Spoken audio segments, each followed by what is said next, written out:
Hi, everybody. This is Tom Simmons and the Priest in the Hot Seat podcast. I'm glad to be with you here today. And we've been working our way through a book by Charles Murray called Taking Religion Seriously. And it tells the story of his journey from being a secular person with very little belief in Christian faith, any respect for religion, any attention to it, to the ideas and the people and the influences that prompted him to begin taking religion seriously. One of them was the discovery of the Big Bang. Of course, we've all heard of the Big Bang. For Charles Murray, realizing that the universe has a beginning really prompted some deep reflection. Because previous non-biblical cosmologies that have been all over the world, really, all over the world, assume that the universe was always here. There's no beginning of it. It's always here, it always will be. But in the 1920s, two scientists named Lemaitre and Hubble independently concluded that space and time, mass and energy originated in a singularity. It had a beginning from which the universe is now expanding. They were able to theoretically determine this, and of course, Hubble with his telescope was able to observe it. And Charles Murray's secular mindset was just blown away by how closely this image of the Big Bang resembled the creation story in the book of Genesis. That prompted him to open his mind to the possibility that there's something there. And along the way, he also came across what's called the anthropic principle. That's a great word, isn't it? What is it? The anthropic principle starts with a person, hence anthropos, right, in Greek. And this person is looking out at the vast, hostile universe. And he's wondering, how did all this come to be? And how did I come to be standing here, looking out at it all, wondering, how did it come to be? Now, the more we learn about the universe, scientifically, the more scientific discoveries we have through our space telescopes and theory of relativity, the more scientists have been realizing how unlikely it is that we would have this person, our anthropos, standing on this tiny little spot, this speck of dust carved out of the universe, in which we can so comfortably stand out under the night sky with a cool breeze blowing in our hair, looking at the beauty of the stars, wondering at the origin of it all. Scientists have been discovering how many of the characteristics of the universe and of the laws of physics, how they must be fine-tuned within very narrowly limited ranges to make it possible for our dear Anthropos to be enjoying his night out under the sky, engaged in philosophical speculation about the origin of it all. For that person to be alive on Earth asking those questions, a number of things have to go exactly right all at the same time to make that possible. Even the slightest alteration to the universe's characteristics would rule out the possibility of existence, physical life, advanced, complex life, human life. A little more, and it all blows up. A little less of any of these tolerances, and it all fizzles out. For a multitude of variables that make this universe what it is, they are all fine-tuned. And science has been discovering the full dimensions of it. Now, Charles Murray cites the Astronomer Royal of the British Academy, a man named Richard Rees.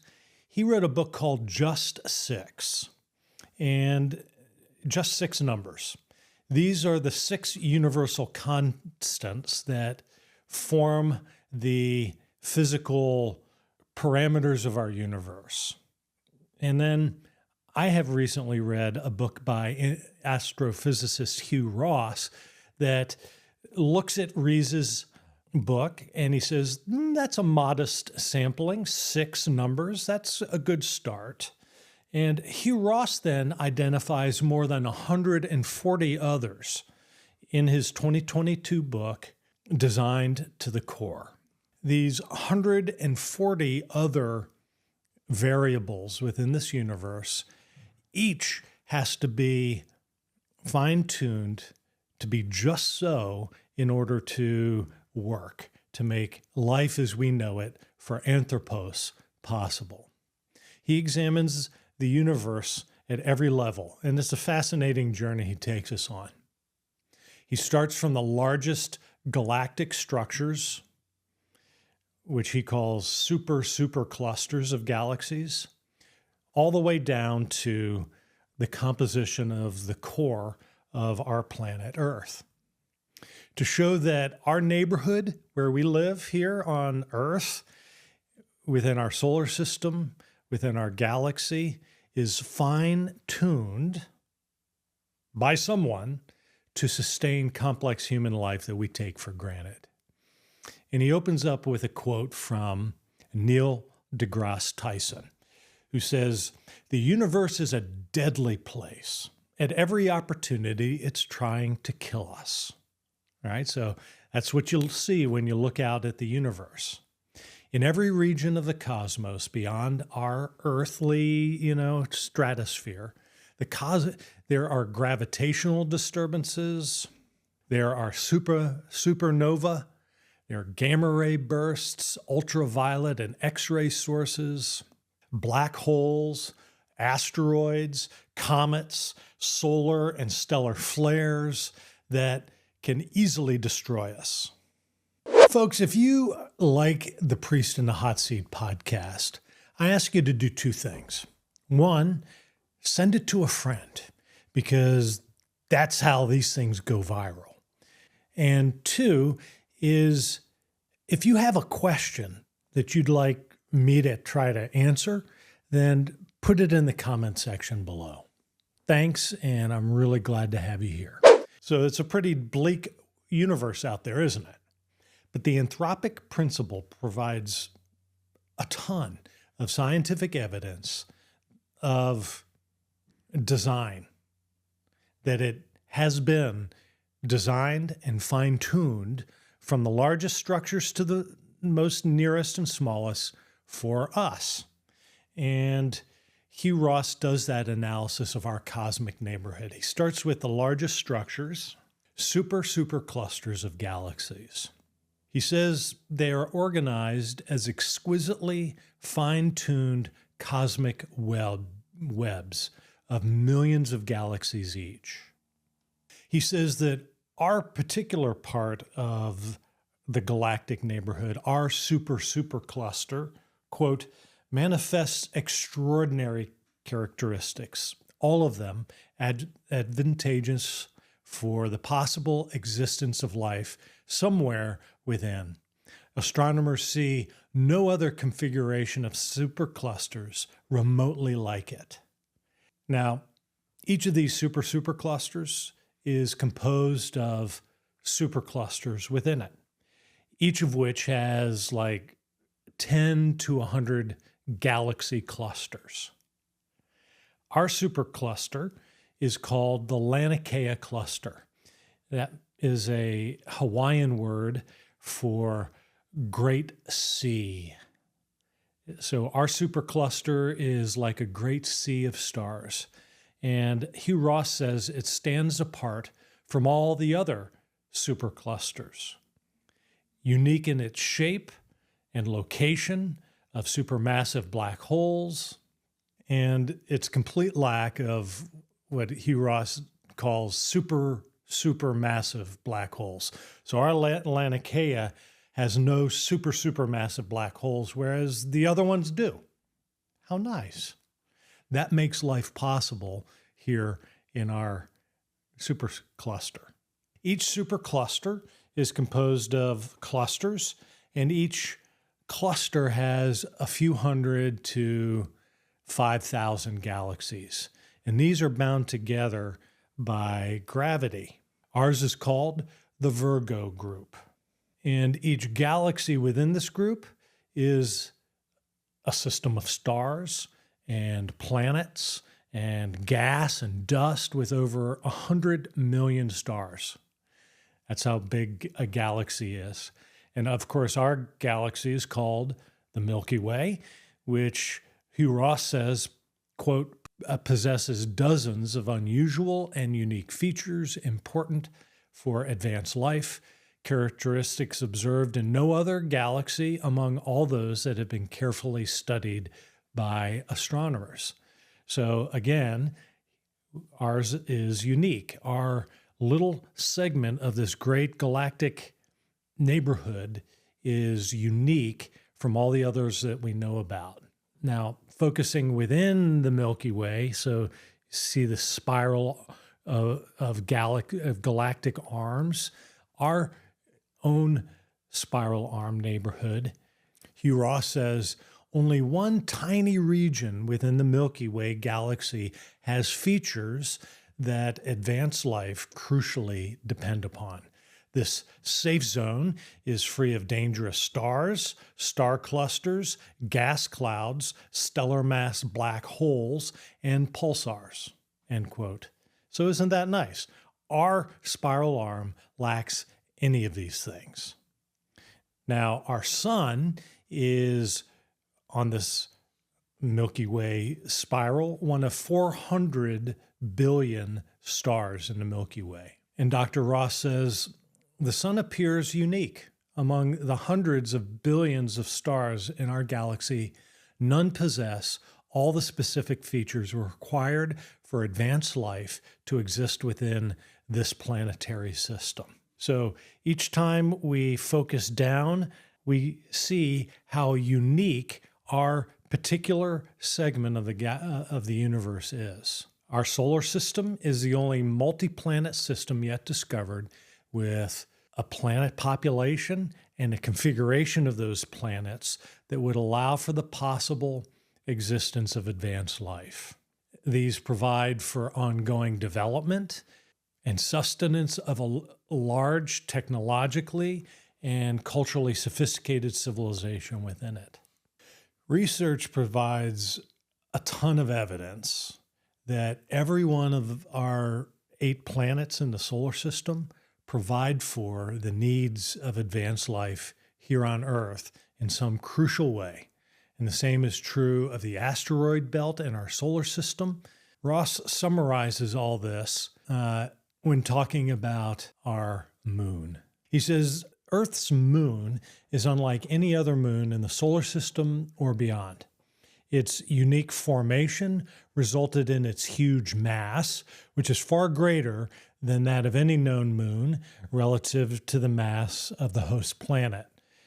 This extraordinary mass and the distance of the moon from our planet stabilized the Earth's rotational axis tilt and slowed down Earth's rotation rate relative to achieve stability and a rate of turn that advanced life requires. And if it were going a little bit faster, life wouldn't work out here on Earth. If it were going a little slower, it wouldn't work out either. This is just one of many of those variables that is finely tuned, existing within very narrow tolerances. Dr. Ross also points out how the moon protected the Earth, and still does, of course, from solar wind from our sun and from radiation that would have destroyed the Earth's water and atmosphere. He's got very illuminating chapter on our moon. Now, coming down to earth, as it were, we discover in a few chapters where Dr. Ross talks about the unique structure and composition of the Earth's crust and core, how the Earth's core generates uniquely within our solar system as far as any planets that we can see, how it has generated and maintains the Earth's strong and stable magnetic field that has for more than 4 billion years been an essential feature making life possible on Earth. It protects us from radiation. He's also got a few chapters on the composition of the crust and mantle and tectonic plates, but you get the idea, right? At every level of our existence, we see evidence of very narrow tolerances, fine-tuned, all at the same time to make life possible. So Dr. Ross concludes that the features of the universe, which is composed of multiple superclusters, the composition of our own Laniakea cluster, our own supercluster, our Virgo cluster, our local group, our Milky Way galaxy, and the local arm that we inhabit on the galactic spiral, that our sun, our solar system, the planets, our moon and Earth, all of these converge to make the existence of human and global civilization possible. The number of variables he has isolated to 140 for writing this book. He says there are many others that could be discussed as well. Ross concludes, on every size scale observed, interior fine-tuning appears to make the vast diversity of life possible. And the entire age of the universe is required for all of these interior features to come together. End quote. What are the odds of all of these things happening at the same time, just so to enable us to live? Well, Eric Metaxas likened it to a game called Find the Dime. And he challenges us to take dimes, enough dimes to cover the entire surface of the continental United States. One dime, side to side, covering everything in the United States. And then he says, make a stack of dimes. Start stacking them from there. Each dime on the continental United States becomes a stack of dimes that we keep stacking higher and higher. How high? High enough to reach the moon. Now that's a lot of dimes. He says, paint one dime red, throw it in there, blindfold a man and say, okay, find the red dime on your first try. That is the one, that's 10 to the 123rd power likelihood of all of these different variables being perfectly fine-tuned within very fine, very narrow tolerances, all at the same time to make our anthropos possible, enjoying the evening, looking up at the sky, wondering at the origin of it all. It's either one bet that you would never make, or it is somehow designed by someone who finely tuned all of these features as the universe expanded from the Big Bang. Now, if you like this episode, hit like, subscribe, and that notification bell so that you know the next time we drop a Priest in the Hot Seat episode. And help us make this thing go viral by sending it to your friends. Thanks, and God bless you.